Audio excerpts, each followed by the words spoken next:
صلاح الدین ایوبی شجاعت اور بے خوفی کے ان مظاہروں میں اور مقابلوں میں جذب ہو کے رہ گیا تھا۔ اسے ایسی ہی بہادر فوج کی ضرورت تھی۔ اس نے علی بن سفیان کے کان میں کہا، اگر اس فوج میں اسلامی جذبہ بھی ہو تو میں صرف اسی فوج سے صلیبیوں کو گھٹنوں بٹھا سکتا ہوں۔ علی بن سفیان نے وہی مشورہ دیا جو وہ پہلے بھی دے چکا تھا۔ اس نے کہا کہ اگر ناجی سے کمان لے لی جائے تو جذبہ بھی پیدا ہو جائے گا، مگر صلاح الدین ایوبی ناجی جیسے ذہین اور تجربے کار سالار کو سبکدوش کرنے کی بجائے سدھار کر راہ حق پر لانا چاہتا تھا۔ وہ اس جشن میں اپنی آنکھوں یہی دیکھنے آیا تھا کہ یہ فوج کردار کے لحاظ سے کیسی ہے۔ اسے ناجی کی اس درخواست سے ہی مایوسی ہو گئی تھی کہ اس کے سپاہی اور کمانڈر شراب پینا چاہتے ہیں اور ناچ گانا بھی ہوگا۔ صلاح الدین ایوبی نے اس کی درخواست اس وجہ سے منظور کی تھی کہ وہ یہ دیکھنا چاہتا تھا کہ یہ لشکر کس حد تک عیش و عشرت میں ڈوبا ہوا ہے۔ بہادری، شہ سواری اور تیغ زنی وغیرہ کے مظاہروں اور مقابلوں میں تو یہ فوج عسکری اور جنگی معیار پر پوری اترتی تھی، مگر کھانے کا وقت آیا تو یہ فوج بدتمیزیوں اور ہنگامہ پرور لوگوں کا بے قابو ہجوم بن گئی۔ کھانے کا انتظام وسیع و عریض میدان میں کیا گیا تھا۔ ایک طرف فوج کے کم و بیش 2000 آدمیوں کے لیے کھانا چنا گیا تھا، اور ان سے ذرا دور صلاح الدین ایوبی اور دیگر بڑے مہمانوں کے کھانے کا انتظام تھا۔ سینکڑوں سالم دمبے اور بکرے، اونٹوں کے سالم رانے اور ہزاروں مرغ روسٹ کیے گئے تھے۔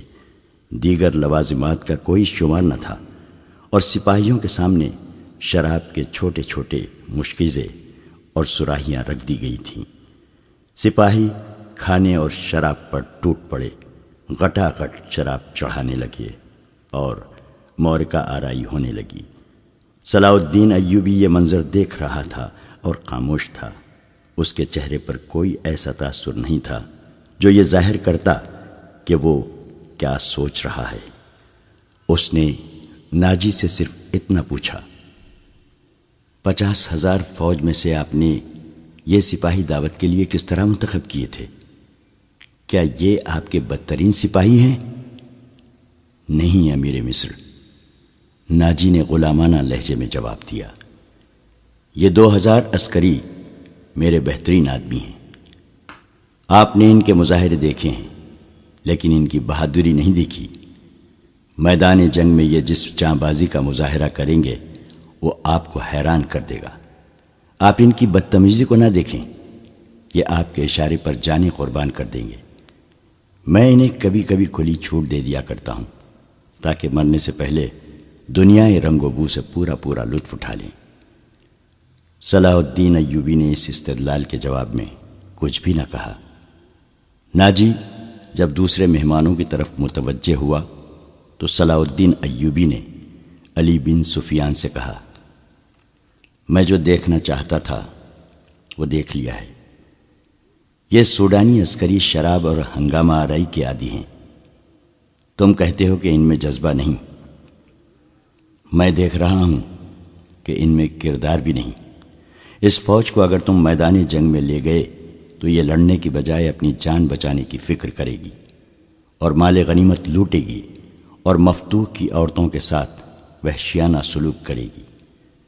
اس کا علاج یہ ہے، علی بن سفیان نے کہا، کہ آپ نے مختلف خطوں سے جو فوج تیار کی ہے انہیں ناجی کے اس 50,000 سوڈانی لشکر میں مدغم کر دیا جائے۔ برے سپاہی اچھے سپاہیوں کے ساتھ مل جل کر اپنی عادتیں بدل دیا کرتے ہیں۔ صلاح الدین ایوبی مسکرایا اور علی سے کہا، تم یقیناً میرے دل کا راز جانتے ہو۔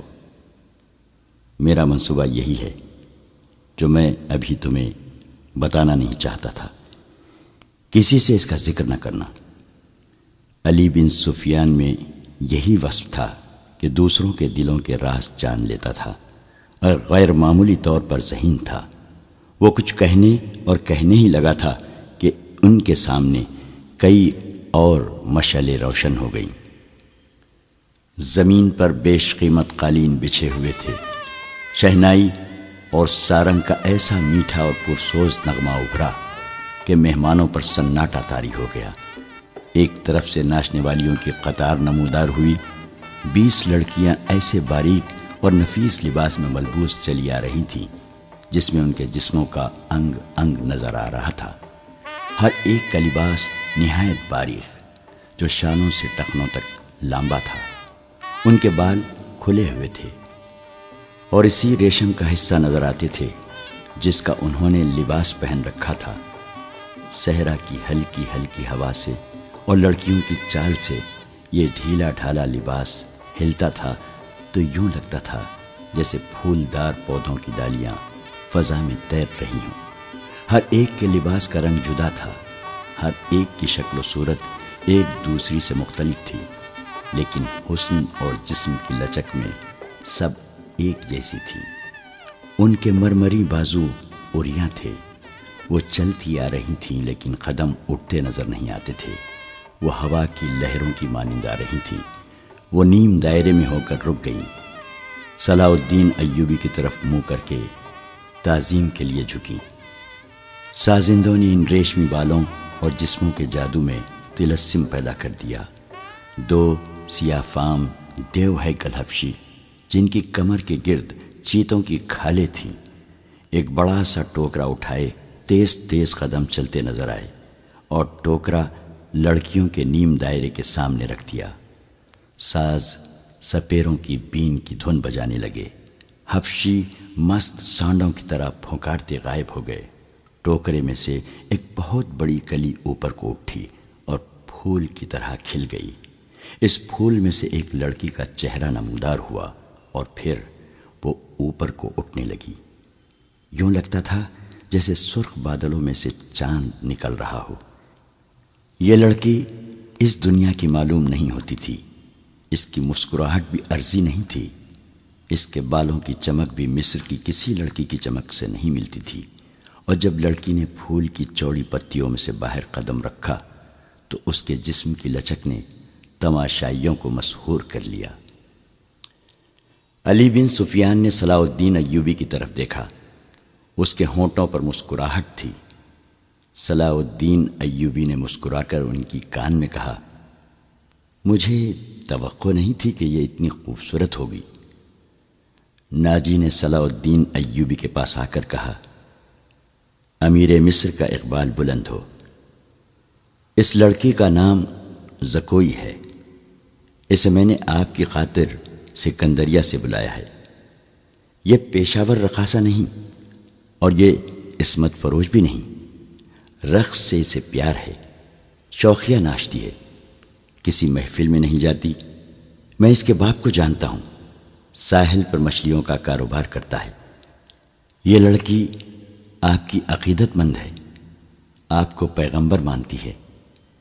میں اتفاق سے اس کے گھر اس کے باپ سے ملنے گیا تو اس لڑکی نے استدعا کی کہ سنا ہے صلاح الدین ایوبی امیر مصر بن کے آئے ہیں، خدا کے نام پر مجھے ان سے ملوا دو۔ میرے پاس اپنی جان اور رقص کے سوا کچھ بھی نہیں جو میں اس عظیم ہستی کے قدموں میں پیش کروں۔ قابل صد اہتمام امیر، میں نے آپ سے رقص و سرور کی اجازت اسی لیے مانگی تھی کہ اس لڑکی کو میں آپ کے حضور پیش کرنا چاہتا تھا۔ آپ نے اسے بتایا تھا کہ میں اپنے سامنے کسی لڑکی کو رقص اور اوریانی کی حالت میں نہیں دیکھ سکتا۔ صلاح الدین ایوبی نے کہا، یہ لڑکیاں جنہیں آپ ملبوس لائے ہیں بالکل ننگی ہیں۔ عالی مقام، ناجی نے کھسیانہ ہو کے جواب دیا، میں نے بتایا تھا کہ امیر مصر رقص کو ناپسند فرماتے ہیں، لیکن یہ کہتی تھی کہ وہ میرا رقص پسند کریں گے کیونکہ میرے رقص میں دعوت گناہ نہیں، یہ ایک باعصمت لڑکی کا رقص ہوگا۔ میں ایوبی کے حضور اپنا جسم نہیں اپنا فن پیش کروں گی۔ اگر میں مرد ہوتی تو ایوبی کی جان کی حفاظت کے لیے اس کے محافظ دستے میں شامل ہو جاتی۔ آپ کہنا کیا چاہتے ہیں؟ صلاح الدین ایوبی نے پوچھا۔ میں اس لڑکی کو اپنے پاس بلا کر اسے خراج تحسین پیش کروں کہ تم اپنے جسم کو ہزاروں مردوں کے سامنے اوریاں کر کے بہت اچھا ناچتی ہو۔ اسے اس پر شاباش کہوں کہ اس نے مردوں کے جنسی جذبات بھڑکانے میں خوب مہارت حاصل کی ہے؟ نہیں امیر مصر، ناجی نے کہا، میں اسے اس وعدے پر یہاں لایا ہوں کہ آپ اسے شرف باریابی بخشیں گے۔ یہ بڑی دور سے اسی امید پر آئی ہے، ذرا دیکھیے اسے، اس کے رقص میں پیشہ ورانہ تاثر نہیں، خود سپردگی ہے۔ دیکھیے آپ کو کیسی نظروں سے دیکھ رہی ہے۔ بے شک عبادت صرف اللہ کی جاتی ہے، لیکن یہ رقص کی اداؤں سے، عقیدت سے، مخمور نگاہوں سے آپ کی عبادت کر رہی ہے۔ آپ اسے اپنے خیمے میں آنے کی اجازت دے دیں، تھوڑی سی دیر کے لیے۔ اسے مستقبل کی وہ ماں سمجھیں جس کی کوکھ سے اسلام کی پاسبانی کے لیے جانباز جنم لیں گے۔ یہ اپنے بچوں کو بڑے فخر سے بتائے گی کہ میں نے صلاح الدین ایوبی سے تنہائی میں باتیں کرنے کا شرف حاصل کیا تھا۔ ناجی نے نہایت پراسرار الفاظ اور جذباتی لب و لہجے میں صلاح الدین ایوبی سے منوا لیا کہ یہ لڑکی جسے اس نے ایک بردہ فروش سے خریدا تھا، شریف باپ کی باعصمت بیٹی ہے۔ اس نے صلاح الدین ایوبی سے کہلوا لیا کہ اچھا اسے میرے خیمے میں بھیج دینا۔ زکوئی نہایت آہستہ آہستہ جسم کو بل دیتی اور بار بار صلاح الدین ایوبی کی طرف دیکھ کر مسکراتی تھی۔ باقی لڑکیاں اس کے گرد تتلیوں کی طرح جیسے اڑ رہی ہوں۔ یہ اچھل کود والا رقص نہیں تھا۔ مشعلوں کی روشنی میں کبھی تو یوں لگتا تھا جیسے ہلکے نیلے شفاف پانی میں جل پریاں تیر رہی ہوں۔ چاندنی کا اپنا ایک تاثر تھا۔ صلاح الدین ایوبی کے متعلق کوئی نہیں بتا سکتا کہ وہ گم سم بیٹھا کیا سوچ رہا تھا۔ ناجی کے سپاہی جو شراب پی کر ہنگامہ بپا کر رہے تھے، وہ بھی جیسے مر گئے تھے۔ زمین اور آسمان پر وجد طاری تھا۔ ناجی اپنی کامیابی پر بے حد مسرور تھا اور رات گزرتی جا رہی تھی۔ نصف شب کے بعد صلاح الدین ایوبی اس خوشنما خیمے میں داخل ہوا جو ناجی نے اس کے لیے نصب کرایا تھا۔ اندر اس نے قالین بچھا دیے تھے۔ پلنگ پر چیتے کی کھال کی مانند پلنگ پوش تھا۔ فانوس جو رکھوایا تھا اس کی ہلکی نیلی روشنی صحرا کی شفاف چاندنی کی مانند تھی اور اندر کی فضا عطر بیز تھی۔ خیمے کے اندر ریشمی پردے آویزاں تھے۔ ناجی صلاح الدین ایوبی کے ساتھ خیمے میں گیا اور پوچھا، اسے ذرا سی دیر کے لیے بھیج دوں؟ میں وعدہ خلافی سے بہت ڈرتا ہوں۔ بھیج دو، صلاح الدین ایوبی نے کہا، اور ناجی ہرن کی طرح چوکڑیاں بھرتا خیمے سے نکل گیا۔ تھوڑا ہی وقت گزرا ہوگا کہ صلاح الدین ایوبی کے محافظوں نے ایک رقاصہ کو اس خیمے کی طرف آتے دیکھا۔ خیمے کے ہر طرف مشعلیں روشن تھیں۔ روشنی کا یہ انتظام علی بن سفیان نے کرایا تھا تاکہ رات کے وقت محافظ گرد و پیش کو اچھی طرح سے دیکھ سکیں۔ رقاصہ قریب آئی تو انہوں نے اسے پہچان لیا۔ انہوں نے اسے رقص میں دیکھا تھا۔ یہ وہی لڑکی تھی جو ٹوکرے میں سے نکلی تھی۔ وہ زکوئی تھی۔ وہ رقص کے لباس میں تھی۔ یہ لباس توبہ شکن تھا۔ اس میں وہ عریاں تھی۔ محافظوں کے کمانڈر نے اسے روک لیا۔ زکوئی نے اسے بتایا اسے امیر مصر صلاح الدین ایوبی نے بلایا ہے۔ کمانڈر نے اسے بتایا کہ یہ ان امیروں میں سے نہیں جو تم جیسی فاحشہ لڑکیوں کے ساتھ راتیں گزارتے ہوں۔ آپ ان سے پوچھ لیں، زکوئی نے کہا۔ میں بن بلائے آنے کی جرت نہیں کر سکتی۔ ان کا بلاوا تمہیں کس طرح ملا تھا؟ کمانڈر نے پوچھا۔ سالار ناجی نے کہا ہے کہ تمہیں امیر مصر بلاتے ہیں، زکوئی نے کہا۔ آپ کہتے ہیں تو میں واپس چلی جاتی ہوں۔ امیر نے جواب طلبی کی تو خود بھگت لینا۔ کمانڈر تسلیم نہیں کر سکتا تھا کہ صلاح الدین ایوبی نے اپنی خوابگاہ میں ایک رقاصہ کو بلایا ہے۔ وہ ایوبی کے کردار سے واقف تھا۔ اس کے اس حکم سے بھی واقف تھا کہ ناچنے گانے والیوں سے تعلق رکھنے والے کو 100 درے لگائے جائیں گے۔ کمانڈر شش و پنج میں پڑ گیا۔ سوچ سوچ کر اس نے جرت کی اور صلاح الدین ایوبی کے خیمے میں چلا گیا۔ ایوبی اندر ٹہل رہا تھا۔ کمانڈر نے ڈرتے ڈرتے کہا، باہر ایک رقاصہ کھڑی ہے، کہتی ہے حضور نے اسے بلایا ہے۔ صلاح الدین ایوبی نے کہا، اسے اندر بھیج دو۔ کمانڈر باہر نکلا اور زکوئی کو اندر بھیج دیا۔ محافظوں کو توقع تھی کہ ان کا امیر اور سالار اعظم اس لڑکی کو باہر نکال دے گا۔ وہ سب اس کی گرجدار آواز سننے کے لیے تیار ہو گئے، مگر انہیں ایسی کوئی آواز نہ سنائی دی۔ رات گزرتی جا رہی تھی، اندر سے دھیمی دھیمی باتوں کی آوازیں سنائی دینے لگی۔ محافظ دستے کا کمانڈر بے قراری کے عالم میں ادھر ادھر ٹہلنے لگا۔ ایک محافظ نے اس سے کہا، کیا یہ حکم صرف ہمارے لیے ہے کہ کسی فاحشہ کے ساتھ تعلق رکھنا جرم ہے؟ ہاں، اس نے جواب دیا، حکم صرف ماتحتوں کے لیے اور قانون صرف رعایا کے لیے ہوتے ہیں۔ امیر مصر کو درے نہیں لگائے جا سکتے، بادشاہوں کا کوئی کردار نہیں ہوتا۔ کمانڈر نے جل کر کہا، صلاح الدین ایوبی شراب بھی پیتا ہوگا؟ ہم پر جھوٹی پارسائی کا رعب جمایا ہے۔ ہم پر جھوٹی پارسائی کا رعب جمایا جاتا ہے۔ ان کی نگاہوں میں صلاح الدین ایوبی کا جو بت تھا وہ ٹوٹ پھوٹ گیا۔ اس بت میں سے ایک عربی شہزادہ نکلا جو عیاش اور بدکار تھا، پارسائی کے پردے میں گناہ کا مرتکب ہو رہا تھا۔ ناجی بہت خوش تھا۔ صلاح الدین ایوبی کی خوشنودی کے لیے اس نے شراب سونگھی بھی نہیں تھی۔ وہ اپنے خیمے میں بیٹھا مسرت سے جھوم رہا تھا۔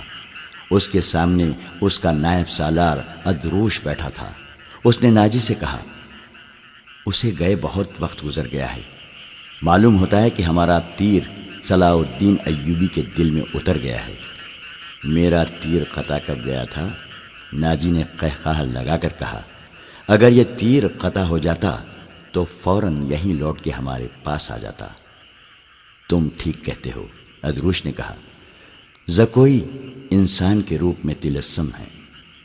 معلوم ہوتا ہے یہ لڑکی حشیشین کے ساتھ رہی ہے، ورنہ صلاح الدین ایوبی جیسا بت کبھی نہ توڑ سکتی۔ میں نے اسے جو سبق دیے تھے وہ حشیشین کے کبھی وہم گمان میں بھی نہ آئے ہوں گے۔ ناجی نے کہا، اب صلاح الدین ایوبی کے حلق سے شراب اتارنی رہ گئی ہے۔ ناجی کو باہر قدموں کی آہٹ سنائی دی۔ وہ دوڑ کر باہر گیا۔ وہ زکوئی نہیں تھی، کوئی سپاہی جا رہا تھا۔ ناجی نے دور سے صلاح الدین ایوبی کے خیمے کی طرف دیکھا۔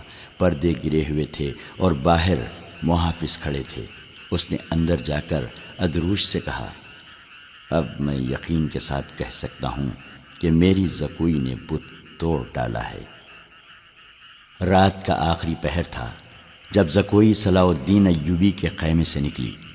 ناجی کے خیمے میں جانے کے بجائے وہ دوسری طرف چلی گئی۔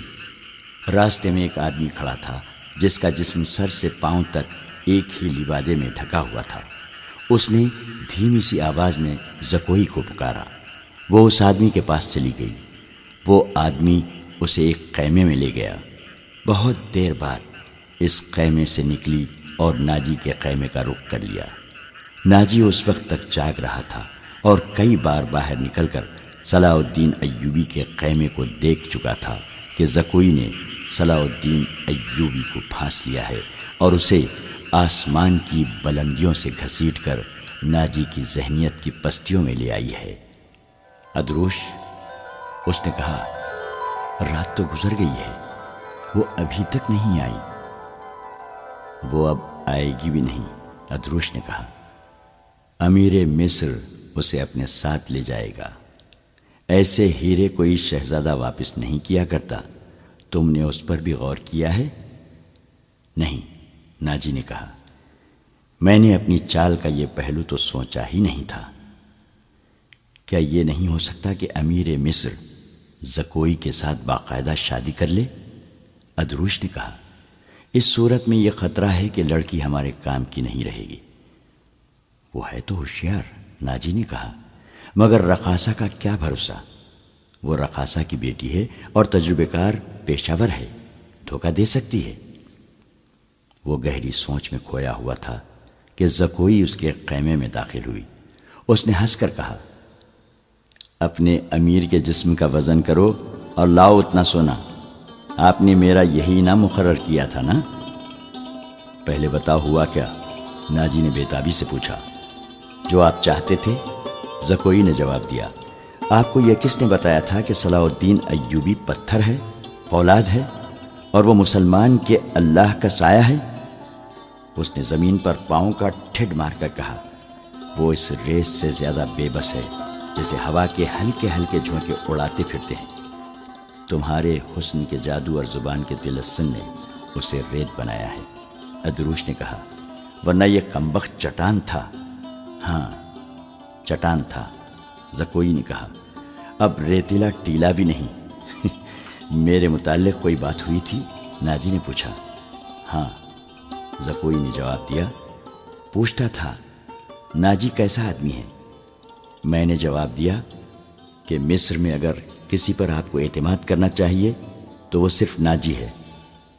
اس نے پوچھا کہ تم کس طرح اسے جانتی ہو؟ میں نے کہا کہ وہ میرے باپ کے گہرے دوست ہیں، ہمارے گھر گئے تھے اور میرے باپ سے کہتے تھے کہ میں صلاح الدین ایوبی کا غلام ہوں، مجھے سمندر میں کودنے کا حکم دیں تو میں کود جاؤں گا۔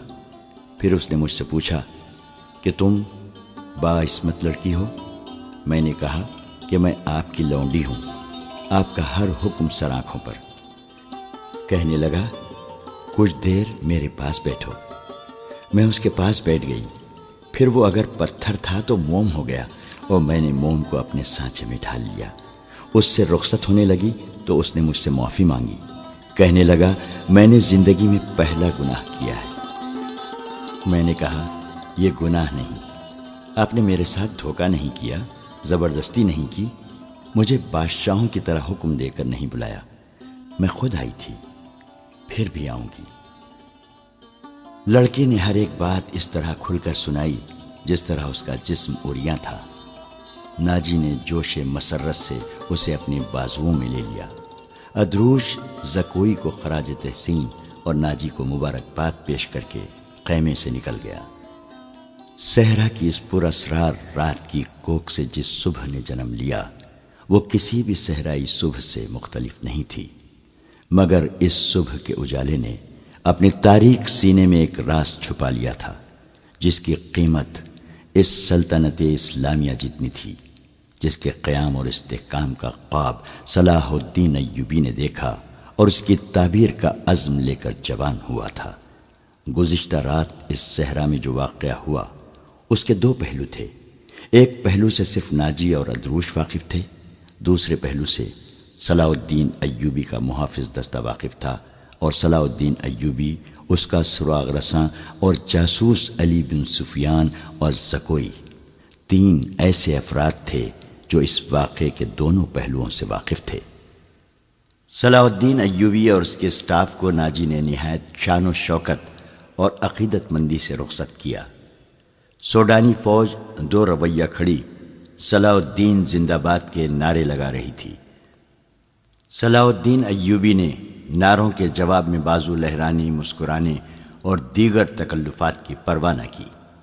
ناجی سے ہاتھ ملایا، اپنے گھوڑے کو ایڑ لگا دی، اس کے پیچھے اس کے محافظوں اور دیگر سٹاف کو بھی گھوڑے دوڑانے پڑے۔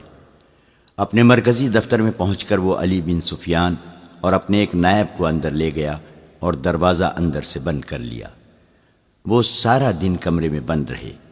سورج غروب ہوا، رات تاریک ہو گئی، کمرے کے اندر کھانا تو درکنار، پانی بھی نہیں گیا۔ رات قاسی گزر چکی تھی جب تینوں باہر نکلے اور اپنے اپنے گھروں کو روانہ ہوئے۔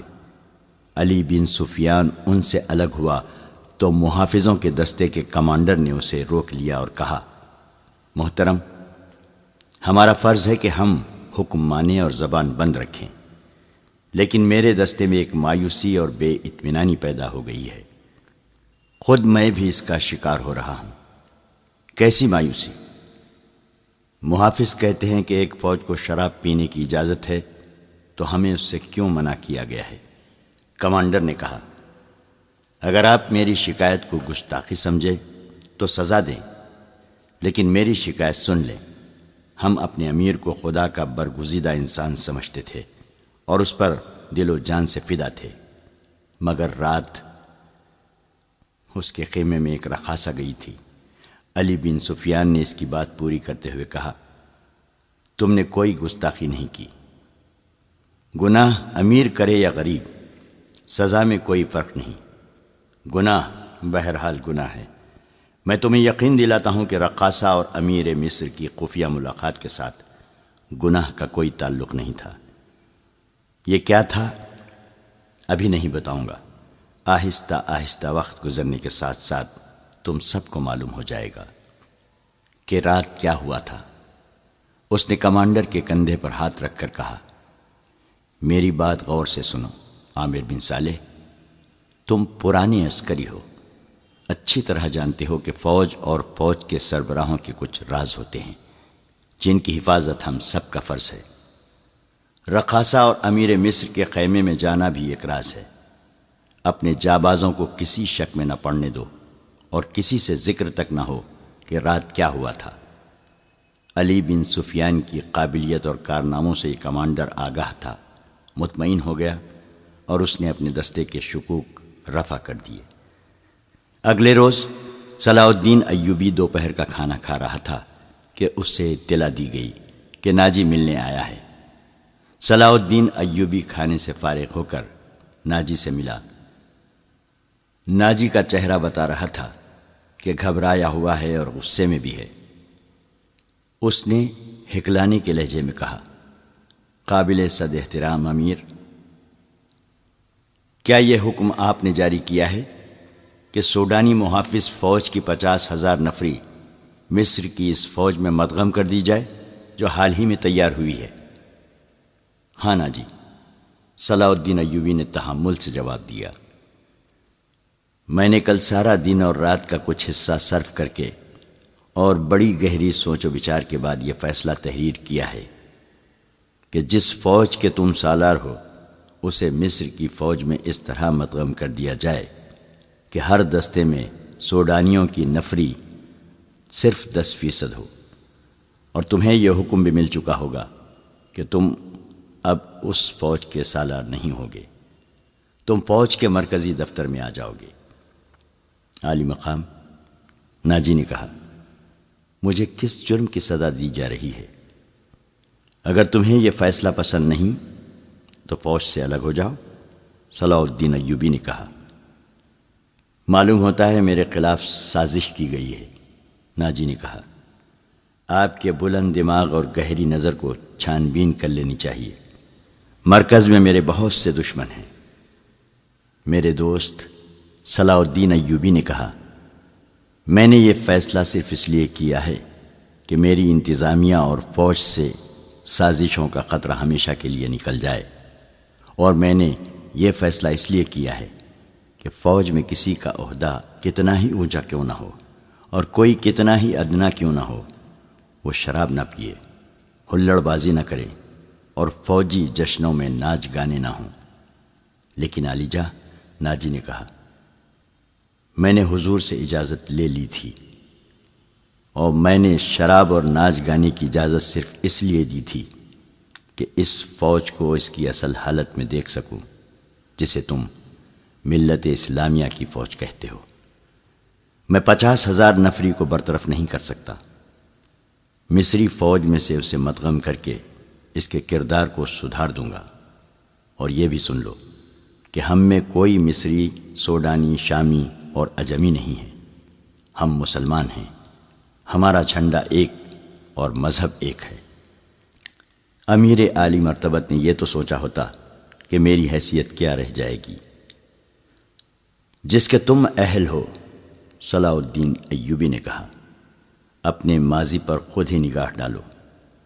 ضروری نہیں کہ اپنی کارستانیوں کی داستان مجھ سے سنو، فوراً واپس ہو جاؤ۔ اپنی فوج کی نفری، سامان، جانوروں، سامان خورد و نوش وغیرہ کے کاغذات تیار کر کے میرے نائب کے حوالے کر دو۔ 7 دن کے اندر میرے حکم کی تعمیل مکمل ہو جائے۔ ناجی نے کچھ کہنا چاہا، لیکن صلاح الدین ایوبی ملاقات کے کمرے سے نکل گیا۔ یہ بات ناجی کے خفیہ حرم میں بھی پہنچ گئی تھی کہ زکوئی کو امیر مصر نے رات بھر کا شرف باریابی بخشا ہے۔ زکوئی کے خلاف حسد کی آگ پہلے ہی پھیلی ہوئی تھی۔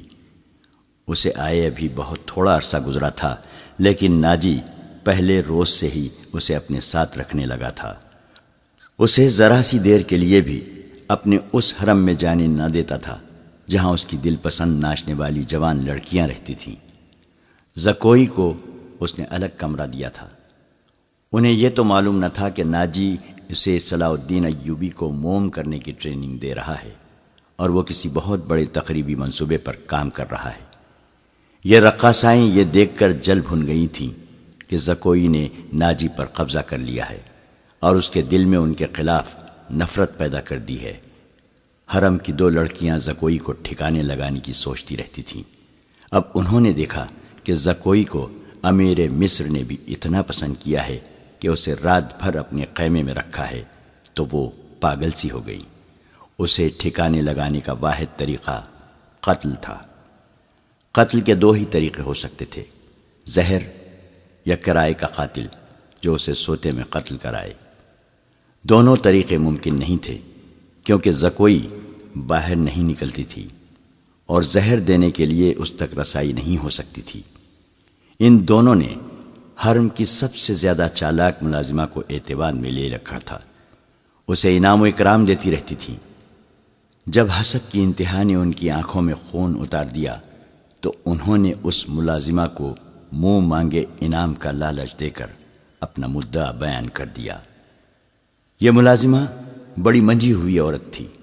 اس نے کہا کہ سالار کی رہائش گاہ میں جا کر زکوئی کو زہر دینا ممکن نہیں ہے، موقع محل دیکھ کر اسے خنجر سے قتل کیا جا سکتا ہے، اس کے لیے وقت چاہیے۔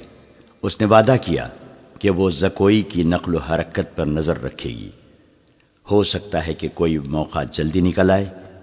اس جرائم پیشہ عورت نے یہ بھی کہا کہ اگر کوئی موقع نہ نکلا تو حشیشین کی مدد حاصل کی جائے گی، مگر وہ معاوضہ بہت زیادہ لیتے ہیں۔ دونوں لڑکیوں نے اسے یقین دلایا کہ وہ زیادہ سے زیادہ معاوضہ دینے کو تیار ہیں۔ ناجی بے حد غصے کے عالم میں اپنے کمرے میں ٹہل رہا تھا۔ زکوئی اسے ٹھنڈا کرنے کی بہت کوشش کر رہی تھی، لیکن اس کا غصہ بڑھتا جا رہا تھا۔ آپ مجھے اس کے پاس جانے دیں، زکوئی نے 4تھی بار کہا۔ میں اسے شیشے میں اتار لوں گی۔ بیکار ہے، ناجی نے گرج کر کہا۔ وہ کمبخت حکم نامہ جاری کر چکا ہے جس پر عمل بھی شروع ہو چکا ہے، مجھے اس نے کہیں کا نہیں رہنے دیا۔ اس پر تمہارا جادو نہیں چل سکا۔ مجھے معلوم ہے کہ میرے خلاف یہ سازش کرنے والے لوگ کون ہیں۔ وہ میری ابھرتی ہوئی حیثیت سے حسد کرتے ہیں۔ میں امیر مصر بننے والا تھا، میں نے یہاں کے حکمرانوں پر حکومت کی ہے، حالانکہ میں معمولی سا سالار تھا۔ اب میں سالار بھی نہیں رہا۔ اس نے دربان کو اندر بلا کر کہا، ادروش کو بلا لائے۔ اس کا ہمراز اور نائب ادروش آیا تو ناجی نے اس کے ساتھ بھی اسی موضوع پر بات کی۔ اسے وہ کوئی نئی خبر نہیں سنا رہا تھا۔ ادروش کے ساتھ وہ صلاح الدین ایوبی کے نئے حکم نامے پر تفصیلی تبادلہ خیال کر چکا تھا، مگر دونوں اس کے خلاف کوئی کارروائی سوچ نہیں سکے تھے۔ اب اس کے دماغ میں ایک کارروائی آ گئی تھی۔ اس نے ادروش سے کہا، میں نے جوابی کارروائی سوچ لی ہے۔ کیا؟ بغاوت، ناجی نے کہا۔ ادروش چپ چاپ اسے دیکھتا رہا۔ ناجی نے کہا، تم حیران ہو گئے ہو؟ کیا تمہیں شک ہے کہ یہ 50,000 سوڈانی فوج ہماری وفادار نہیں؟ کیا یہ صلاح الدین ایوبی کی نسبت مجھے اور تمہیں اپنا حاکم اور بحیقہ نہیں سمجھتی؟ کیا تم اپنی فوج کو یہ کہہ کر بغاوت پر آمادہ نہیں کر سکتے کہ تمہیں مصریوں کا غلام بنایا جا رہا ہے اور مصر تمہارا ہے؟ ادروش نے گہری سانس لے کر کہا، میں نے اس اقدام پر غور نہیں کیا تھا۔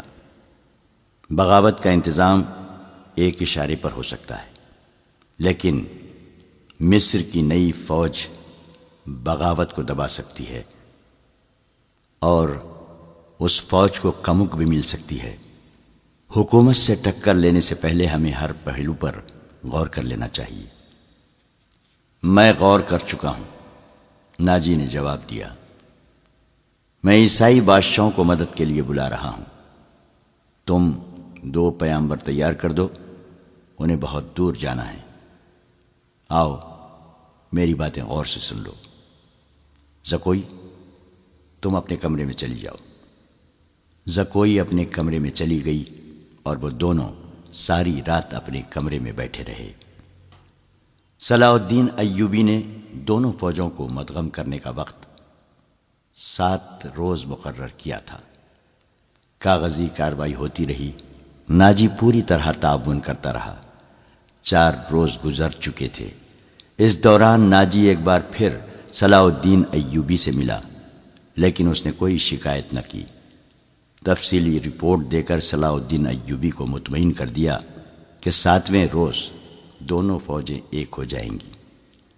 صلاح الدین ایوبی کے نائبین نے بھی اسے یقین دلایا کہ ناجی دیانتداری سے تعاون کر رہا ہے، مگر علی بن سفیان کی رپورٹ کسی حد تک پریشان کن تھی۔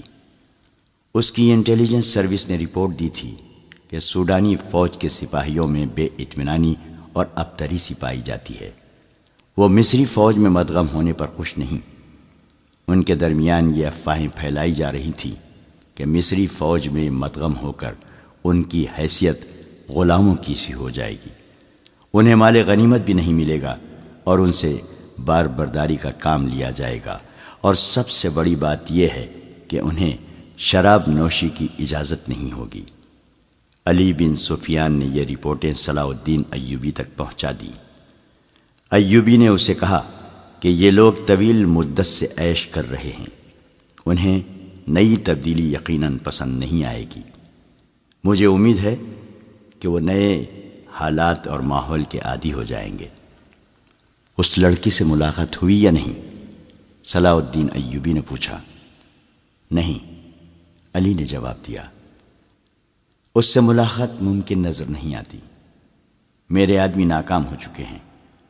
ناجی نے اسے قید کر رکھا ہے۔ اس سے اگلی رات کا واقعہ ہے۔ رات ابھی ابھی تاریک ہوئی تھی۔ زکوئی اپنے کمرے میں تھی۔ ناجی ادروش کے ساتھ اپنے کمرے میں تھا۔ اسے گھوڑوں کے قدموں کی آوازیں سنائی دی۔ اس نے پردہ ہٹا کر دیکھا۔ باہر کے چراغوں کی روشنی میں اسے 2 گھوڑ سوار گھوڑوں سے اترتے دکھائی دیے۔ لباس سے وہ تاجر معلوم ہوتے تھے، لیکن وہ گھوڑوں سے اتر کر ناجی کے کمرے کی طرف چلے تو ان کی چال بتاتی تھی کہ یہ تاجر نہیں۔ اتنے میں ادروش باہر نکلا۔ دونوں سوار اسے دیکھ کر رک گئے اور ادروش کو سپاہیوں کے انداز سے سلام کیا۔ ادروش نے ان کے گرد گھوم کر ان کے لباس کا جائزہ لیا، پھر انہیں کہا کہ ہتھیار دکھاؤ۔ دونوں نے پھرتی سے چوغے کھولے اور ہتھیار دکھائے۔ ان کے پاس چھوٹی تلواریں اور ایک خنجر تھا۔ ادروش انہیں اندر لے گیا۔ دربان ایک طرف کھڑا تھا۔ زکوئی گہری سوچ میں کھو گئی۔ وہ کمرے سے نکلی اور ناجی کے کمرے کا رخ کیا، مگر دربان نے اسے دروازے پر روک لیا اور کہا کہ اسے حکم ملا ہے کہ کسی کو اندر نہ جانے دوں۔ زکوئی کو وہاں ایسی حیثیت حاصل ہو گئی تھی کہ وہ کمانڈروں پر بھی حکم چلانے لگی تھی۔ دربان کے روکنے سے بھی وہ سمجھ گئی کہ کوئی خاص بات ہے۔ اسے یاد آیا کہ 2 راتیں پہلے ناجی نے اس کی موجودگی میں ادروش سے کہا تھا، میں عیسائی بادشاہوں کو مدد کے لیے بلا رہا ہوں، تم 2 پیامبر تیار کرو، انہیں بہت دور جانا ہے۔ اور پھر اس نے زکوئی کو اپنے کمرے میں چلے جانے کو کہا تھا، اور اس نے بغاوت کی باتیں بھی کی تھیں۔ یہ سب کچھ سوچ کر وہ اپنے کمرے میں واپس چلی گئی۔ اس کے اور ناجی کے خاص کمرے کے درمیان ایک دروازہ تھا جو دوسری طرف سے بند تھا۔ اس نے اسی دروازے کے ساتھ کان لگا دیے۔ ادھر کی آوازیں دھیمی تھیں، اسے کوئی بات سمجھ نہ آئی۔ کچھ دیر بعد اسے ناجی کی بڑی صاف آواز سنائی دی۔ اس نے کہا، آبادیوں سے دور رہنا، اگر کوئی شک میں پکڑنے کی کوشش کرے تو تم سب سے پہلے یہ پیغام غائب کرنا، جان پر کھیل جانا، جو بھی راستے میں حائل ہو اسے ختم کر دینا۔ تمہارا سفر 4 دنوں کا ہے، 3 دنوں میں پہنچنے کی کوشش کرنا۔ سمت یاد کر لو، شمال مشرق۔ دونوں آدمی باہر نکلے۔ زکوئی بھی باہر آ گئی۔ اس نے دیکھا کہ وہ دونوں گھوڑوں پر سوار ہو رہے تھے۔ ناجی اور ادروش بھی باہر کھڑے تھے۔ سواروں کو الوداع کہنے نکلے ہوں گے۔ سوار بہت تیزی سے روانہ ہو گئے۔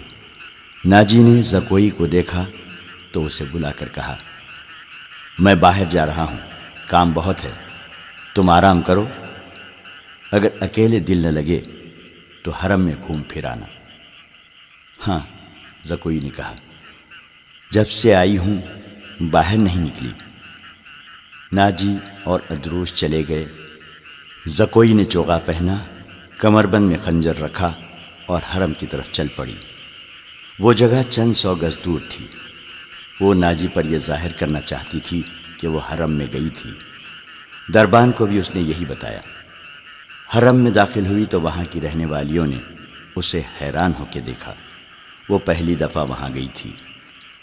سب نے اس کا استقبال احترام اور پیار سے کیا۔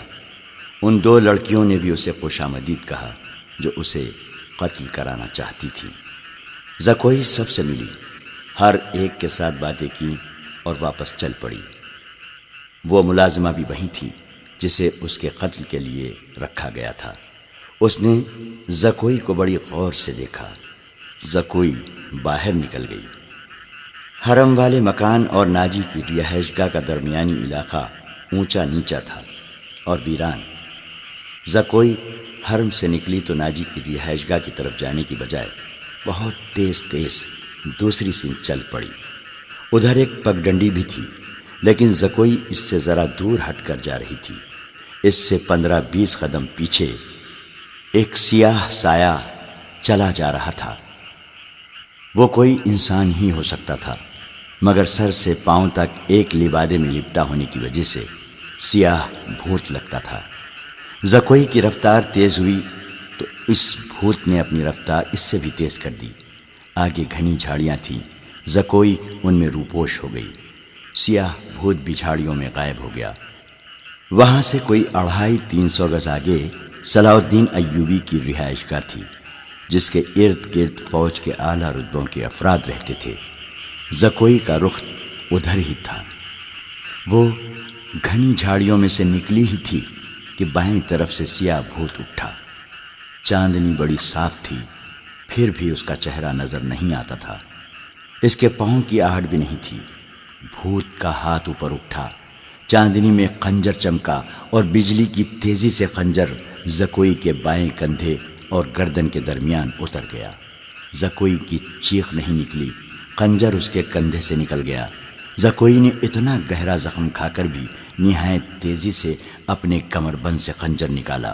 بھوت نے اس پر دوسرا وار کیا تو زکوئی نے اس کے خنجر والے بازو کو اپنے بازو سے روک کر اپنا خنجر بھوت کے سینے میں گھونپ دیا۔ اسے چیخ سنائی دی جو کسی عورت کی تھی۔ زکوئی نے اپنا خنجر کھینچ کر دوسرا وار کیا جو بھوت کے پیٹ میں اتر گیا۔ اس کے ساتھ ہی اس کے اپنے پہلو میں خنجر لگا، لیکن زیادہ گہرا نہیں اترا۔ بھوت چکرا کر گرا۔ زکوئی نے یہ نہیں دیکھا کہ اس پر حملہ کرنے والا کون تھا۔ وہ دوڑ پڑی۔ اس کے جسم سے خون بہت تیزی سے بہہ رہا تھا۔ صلاح الدین ایوبی کا مکان اسے چاندنی میں نظر آنے لگا۔ آدھا فاصلہ طے کر کے اسے چکر آنے لگے۔ اس کی رفتار سست ہونے لگی۔ اس نے چلانا شروع کر دیا، علی ایوبی، علی ایوبی۔ اس کے کپڑے لال سرخ ہو گئے تھے اور وہ بڑی مشکل سے قدم گھسیٹ رہی تھی۔ اس کی منزل تھوڑی ہی دور رہ گئی تھی، جہاں تک پہنچنا اس کے لیے ممکن نظر نہیں آتا تھا۔ وہ مسلسل صلاح الدین ایوبی اور علی بن سفیان کو پکارے جا رہی تھی۔ قریب کہیں ایک گشتی سنتری پھر رہا تھا۔ اسے اس کی آوازیں سنائی دیں تو وہ دوڑ کر پہنچا۔ زکوئی اس پر گر پڑی اور کہا، مجھے امیر مصر تک پہنچا دو، بہت جلدی، بہت جلدی۔ سنتری نے اس کا خون دیکھا تو اسے پیٹھ پر لاد کر دوڑ پڑا۔ صلاح الدین ایوبی اپنے کمرے میں بیٹھا علی بن سفیان سے رپورٹ لے رہا تھا۔ اس کے 2 نائب بھی موجود تھے۔ یہ رپورٹیں کچھ اچھی نہیں تھیں۔ علی بن سفیان نے بغاوت کے خدشے کا اظہار کیا تھا جس پر غور ہو رہا تھا۔ دربان گھبراہٹ کے عالم میں اندر آیا اور بتایا کہ ایک سپاہی ایک زخمی لڑکی کو اٹھائے باہر کھڑا ہے، کہتا ہے یہ لڑکی امیر مصر سے ملنا چاہتی ہے۔ یہ سنتے ہی علی بن سفیان کمان سے نکلے ہوئے تیر کی طرح کمرے سے نکل گیا۔ اس کے پیچھے صلاح الدین ایوبی دوڑ پڑا۔ اتنے میں لڑکی کو اندر لے آئے۔ صلاح الدین ایوبی نے کہا، طبیب اور جراح کو فوراً بلاؤ۔ لڑکی کو صلاح الدین ایوبی نے اپنے پلنگ پر لٹا دیا۔ ذرا سی دیر میں پلنگ پوش خون سے لال ہونے لگا۔ کسی کو نہ بلاؤ، لڑکی نے نحیف آواز میں کہا، میں اپنا فرض ادا کر چکی ہوں۔ تمہیں زخمی کس نے کیا ہے زکوئی؟ علی بن سفیان نے پوچھا۔ پہلے ضروری باتیں سن لو، زکوئی نے کہا۔ شمال مشرق کی طرف سوار دوڑا دو۔ 2 سوار جاتے نظر آئیں گے۔ دونوں کے چوغے بادامی رنگ کے ہیں۔ ایک کا گھوڑا بادامی اور دوسرے کا سیاہ ہے۔ وہ تاجر لگتے ہیں۔ ان کے پاس سالار ناجی کا تحریری پیغام ہے جو عیسائی بادشاہ فرینک کو بھیجا گیا ہے۔ ناجی کی یہ سوڈانی فوج بغاوت کرے گی۔ مجھے اور کچھ بھی نہیں معلوم۔ تمہاری سلطنت سخت خطرے میں ہے۔ ان 2 سواروں کو راستے میں پکڑ لو، تفصیل ان کے پاس ہے۔ بولتے بولتے زکوئی کو غشی آنے لگی۔ 2 طبیب آ گئے۔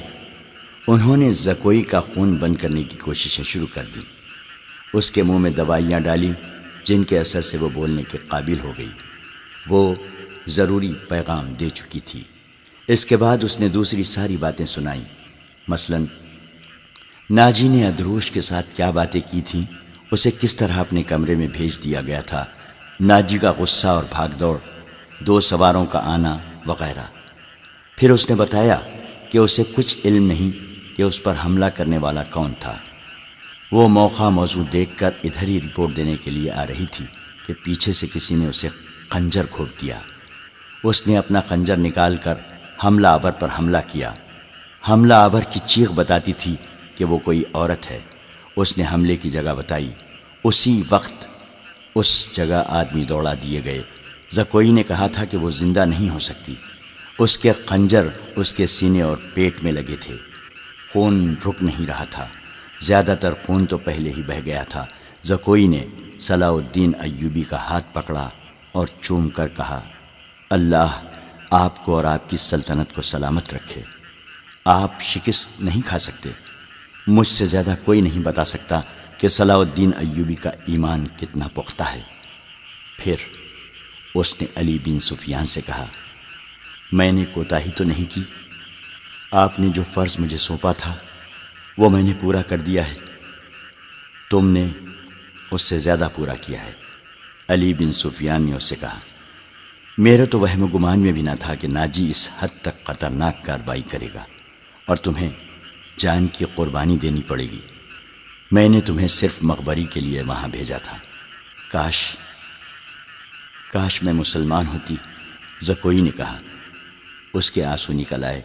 اس نے کہا، میرے اس کام کا جو بھی معاوضہ دینا ہے وہ میرے اندھے باپ اور سدا بیمار ماں کو دے دینا۔ ان کی معذوریوں نے مجھے 12 سال کی عمر میں رقاصہ بنا دیا تھا۔ زکوئی کا سر ایک طرف ڈھلک گیا، آنکھیں اد کھلی رہیں اور ہونٹ اس طرح نیمبا جیسے مسکرا رہی ہو۔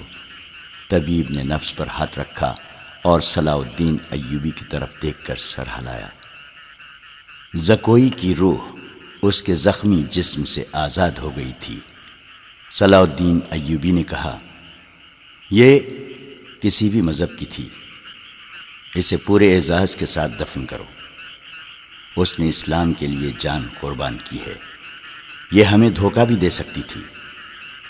دربان نے بتایا کہ باہر ایک عورت کی لاش آئی ہے۔ جا کر دیکھا، وہ ایک ادھیڑ عمر کی عورت کی لاش تھی۔ جائے وقوع سے وہ 2 خنجر ملے تھے۔ اس عورت کو کوئی نہیں پہچانتا تھا۔ یہ ناجی کے حرم کی ملازمہ تھی جس نے انعام کے لالچ میں زکوئی پر قاتلانہ حملہ کیا تھا۔ رات کو ہی زکوئی کو فوجی اعزاز کے ساتھ دفن کر دیا گیا اور ملازمہ کی لاش گڑھا کھود کر دفنا دی گئی۔ دونوں کو خفیہ طریقے سے دفنایا گیا۔ انہیں جب دفنایا جا رہا تھا، صلاح الدین ایوبی نے نہایت اعلیٰ نسل کے 8 جوان گھوڑے منگوائے اور 8 سوار منتخب کر کے انہیں علی بن سفیان کی کمان میں ناجی کے ان 2 آدمیوں کے پیچھے دوڑا دیا جو ناجی کا پیغام لے کے جا رہے تھے۔ زکوئی کون تھی؟ وہ مراکش کی ایک رقاصہ تھی۔ کسی کو بھی معلوم نہیں کہ اس کا مذہب کیا تھا۔ وہ مسلمان نہیں تھی، عیسائی بھی نہیں تھی، جیسا کہ کہا جا چکا ہے کہ علی بن سفیان صلاح الدین ایوبی کی انٹیلیجنس یعنی جاسوسی اور سراغ رسانی کا سربراہ تھا۔ اسے دوسروں کے راز معلوم کرنے کے لیے کئی ڈھنگ اختیار کرنے پڑتے تھے۔ صلاح الدین ایوبی اسے اپنے ساتھ مصر لایا تھا۔ یہاں آ کر معلوم ہوا کہ سوڈانی فوج کا سالار ناجی سازشی اور شیطان ہے۔ اس کے اندرون خانہ حالات معلوم کرنے کے لیے علی بن سفیان نے جاسوسی کا جال بچھا دیا تھا۔ اسے راز کی ایک بات یہ معلوم ہوئی کہ ناجی حسن بن صباح کے فدائیوں کی طرح مخالفین کو حسین لڑکیوں اور حشیش سے پھانستا اور اپنا گرویدہ بناتا یا مروا دیتا ہے۔ علی بن سفیان نے تلاش بسیار کے بعد کسی کی وساست سے زکوئی کو مراکش سے حاصل کیا اور خود بردہ فروش کا بہروپ دھار کر اسے ناجی کے ہاتھ بیچ دیا۔ اس لڑکی میں ایسا جادو تھا کہ ناجی اسے صلاح الدین ایوبی کو پھانسنے کے لیے استعمال کرنا چاہتا تھا، مگر خود ہی اس لڑکی کے دام میں پھنس گیا۔ پھنسا بھی ایسا کہ اس کے سامنے وہ اپنے نائب سالار کے ساتھ راز کی باتیں کرتا رہا۔ اس نے زکوئی کو جشن کی رات صلاح الدین ایوبی کے خیمے میں بھیج دیا اور اپنی اس فتح پر بے حد مسرور تھا کہ صلاح الدین ایوبی کا اس نے بت توڑ دیا ہے۔ اب وہ اسی لڑکی کے ہاتھوں اسے شراب بھی پلا سکے گا اور پھر اسے اپنا مرید بنا لے گا۔ مگر اس کے فرشتے کو بھی نہیں معلوم ہو سکا کہ زکوئی صلاح الدین ایوبی ہی کی جاسوسہ تھی۔ وہ اسے خیمے میں رپورٹیں دیتی رہی اور صلاح الدین ایوبی سے ہدایات لیتی رہی تھی۔ اس کے خیمے سے نکل کر زکوئی دوسری طرف چلی گئی تھی، جہاں اسے منہ اور سر پر لپیٹے ایک آدمی ملا تھا۔ وہ آدمی علی بن سفیان تھا، جس نے اسے کچھ اور ہدایت دی تھیں۔ اس کے بعد زکوئی ناجی کے گھر سے باہر نہ نکل سکی، اس لیے وہ علی بن سفیان کو کوئی رپورٹ نہ دے سکی۔ آخر اسے موقع مل گیا اور وہ ایسی خبر لے کر وہاں سے نکلی جو خدا کے سوا کسی اور کو معلوم نہ تھی۔ یہ زکوئی کی بد نصیبی تھی کہ حرم میں اس کے خلاف اس لیے سازش ہو رہی تھی کہ اس نے ناجی پر قبضہ کر لیا ہے۔ یہ سازش کامیاب ہو گئی اور زکوئی قتل ہو گئی، لیکن وہ اطلاع پہنچانے تک زندہ رہی۔ اس کے مرنے کے بعد کچھ عرصہ بعد وہ معاوضہ جو علی بن سفیان نے اس کے ساتھ طے کیا تھا، صلاح الدین ایوبی کی طرف سے انعام اور وہ رقم جو علی بن سفیان نے ناجی سے بردہ فروش کے بھیس میں زکوئی کی قیمت کے طور پر وصول کی تھی، مراکش میں زکوئی کے معذور والدین کو ادا کر دی۔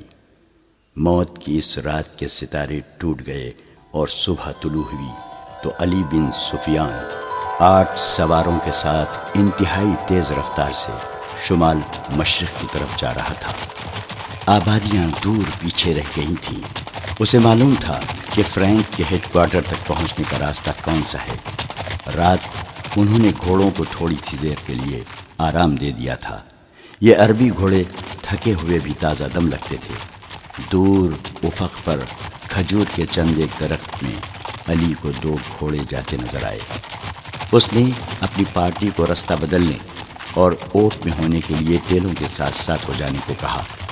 وہ صحرا کا رازدان تھا، بھٹکنے کا اندیشہ نہ تھا۔ اس نے رفتار اور تیز کر دی۔ اگلے 2 سواروں اور اس کی پارٹی میں کم و بیش 4 میل کا فاصلہ تھا۔ یہ فاصلہ طے ہو گیا مگر گھوڑے تھک گئے۔ وہ جب کھجوروں کے درختوں تک پہنچے تو 2 سوار کوئی 2 میل دور مٹی کے ایک پہاڑی کے ساتھ ساتھ جا رہے تھے۔ ان کے گھوڑے بھی شاید تھک گئے تھے۔ دونوں سوار اترے اور نظروں سے اوجھل ہو گئے۔ وہ پہاڑی کی اوٹ میں بیٹھ گئے ہیں، علی بن سفیان نے کہا اور راستہ بدل دیا۔ فاصلہ کم ہوتا گیا اور جب فاصلہ چند گز رہ گیا تو دونوں سوار اوٹ سے سامنے آئے۔ انہوں نے گھوڑوں کے سر پر دوڑنے کا شور سن لیا تھا۔ وہ دوڑ کر غائب ہو گئے۔ علی بن سفیان نے گھوڑے کو ایڑ لگائی۔ تھکے ہوئے گھوڑے نے وفاداری کا ثبوت دیا اور رفتار تیز کر دی۔ باقی گھوڑے بھی تیز ہو گئے۔ پہاڑی کے اندر گئے تو دونوں سوار وہاں سے جا چکے تھے، مگر دور نہیں گئے تھے، وہ شاید گھبرا بھی گئے تھے۔ آگے ریتیلی چٹانیں تھی، انہیں راستہ نہیں مل رہا تھا، کبھی دائیں جاتے کبھی بائیں۔ علی بن سفیان نے اپنے گھوڑے ایک صف میں پھیلا دیے اور بھاگنے والوں سے 100 گز دور جا پہنچا۔ ایک تیر انداز نے دوڑتے گھوڑے سے تیر چلایا جو ایک گھوڑے کی اگلی ٹانگ میں لگا۔ گھوڑا بے قابو ہو گیا۔ تھوڑی سی اور بھاگ دوڑ کے بعد وہ دونوں گھیرے میں آ گئے اور انہوں نے ہتھیار ڈال دیے۔ انہوں نے جھوٹ بولا، اپنے آپ کو تاجر کہا، لیکن تلاشی لی تو پیغام مل گیا جو ناجی نے انہیں دیا تھا۔ دونوں کو حراست میں لے لیا گیا، گھوڑوں کو آرام کا وقت دیا گیا اور یہ پارٹی واپس ہوئی۔ صلاح الدین ایوبی بے تابی سے انتظار کر رہا تھا۔ دن گزر گیا، رات بھی گزرتی جا رہی تھی۔ آدھی رات گزر گئی، ایوبی لیٹ گیا اور اس کی آنکھ لگ گئی۔ سحر کے وقت دروازے پر ہلکی سی دستک سے اس کی آنکھ کھل گئی۔ دوڑ کر دروازہ کھولا۔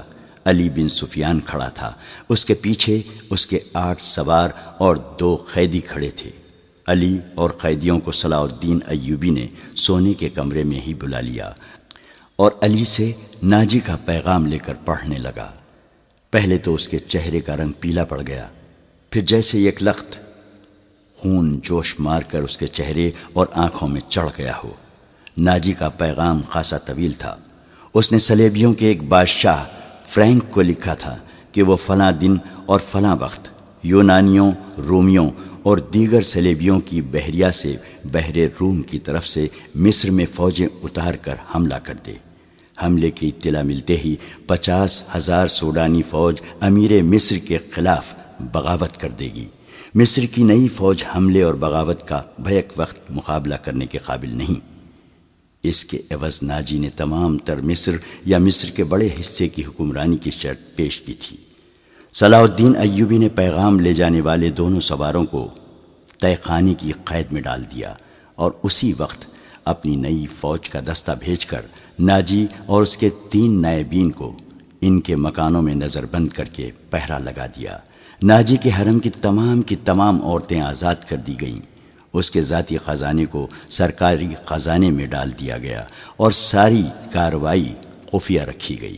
صلاح الدین ایوبی نے علی بن سفیان کی مدد سے ناجی کے اس خط میں جو پکڑ لیا گیا تھا، حملے کی تاریخ کو مٹا کر اگلی تاریخ لکھ دی۔ 2 ذہین آدمیوں کو یہ پیغام دے کر شاہ فرینک کی طرف روانہ کر دیا گیا۔ ان آدمیوں کو یہ ظاہر کرنا تھا کہ وہ ناجی کے پیامبر ہیں۔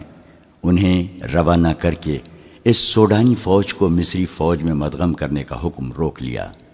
8ویں روز پیامبر واپس آ گئے۔ وہ ناجی کا پیغام دے آئے اور فرینک کا جواب ناجی کے نام لے آئے تھے۔ فرینک نے لکھا تھا کہ حملے کی تاریخ سے 2 دن پہلے سوڈانی فوج بغاوت کر دے تاکہ صلاح الدین ایوبی کو صلیبیوں کا حملہ روکنے کی ہوش ہی نہ رہے۔ علی بن سفیان نے صلاح الدین ایوبی کی اجازت سے ان 2 پیامبروں کو نظر بند کر دیا۔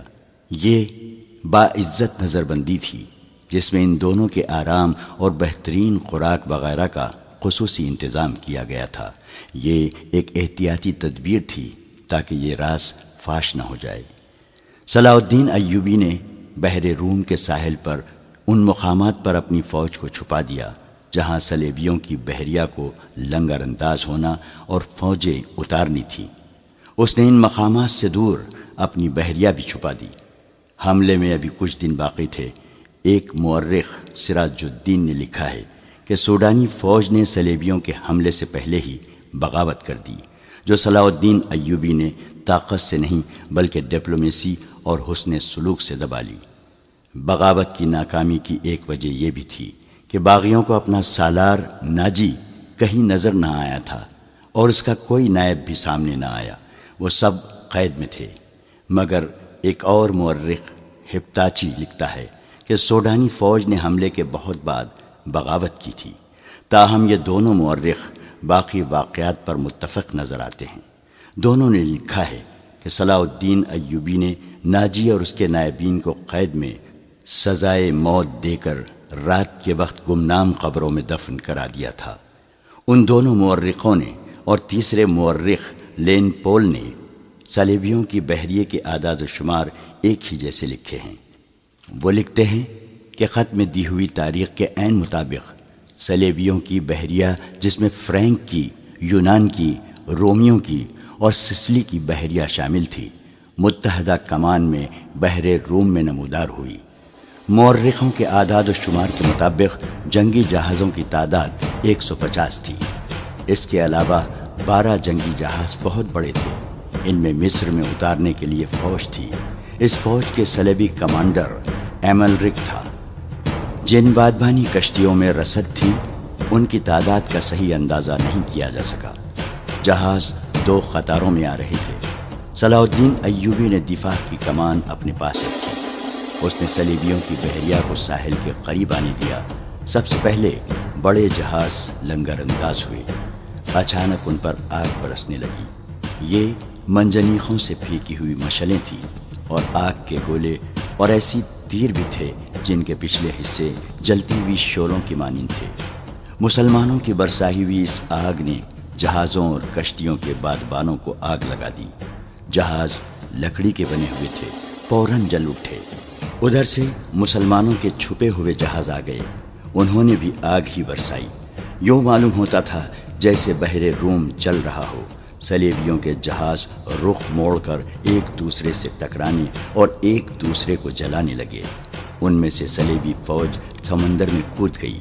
ان میں سے جو سپاہی ساحل کی طرف آئے وہ صلاح الدین ایوبی کے تیر اندازوں کا نشانہ بنے۔ ادھر نور الدین زنگی نے شاہ فرینک کی سلطنت پر حملہ کر دیا۔ فرینک نے اپنی فوج کو مصر میں داخل کرنے کے لیے خشکی کے ذریعے روانہ کر دیا تھا۔ فرینک صلیبیوں کی بحریہ کے ساتھ تھا۔ اسے اپنے ملک پر حملے کی اطلاع ملی تو بڑی مشکل سے جان بچا کر اپنے ملک میں پہنچا، مگر وہاں کی دنیا ہی بدل گئی تھی۔ بحر روم میں صلیبیوں کا متحدہ بیڑا نظر آتش ہو گیا اور فوج جل کر اور ڈوب کر ختم ہو گئی۔ صلیبیوں کا ایک کمانڈر ایملرک بچ گیا۔ اس نے ہتھیار ڈال کر صلح کی درخواست کی، جو بہت بڑی رقم کے عوض منظور کر لی گئی۔ یونانیوں اور سسلی والوں کے کچھ جہاز بچ گئے تھے۔ صلاح الدین ایوبی نے انہیں اپنے جہاز واپس لے جانے کی اجازت دے دی، مگر راستے میں ایسا طوفان آیا کہ تمام تر بچے کچے جہاز غرق ہو گئے۔ 19 دسمبر 1169 کے روز صلیبیوں نے اپنی شکست پر دستخط کیے اور صلاح الدین ایوبی کو تاوان ادا کیا۔ بیشتر مورخین اور ماہرین حرب و ضرب نے صلاح الدین ایوبی کی اس فتح کا صحرا اس کی انٹیلیجنس کے سر باندھا ہے۔ رقاصہ زکوئی کا ذکر اس دور کے ایک مراکشی واقع نگار اسد الاسدی نے کیا ہے، اور علی بن سفیان کا تعارف بھی اسی واقع نگار کی تحریر سے ہوا ہے۔ یہ تو ابتدا تھی۔ صلاح الدین ایوبی کی زندگی پہلے سے زیادہ خطروں میں گھر گئی۔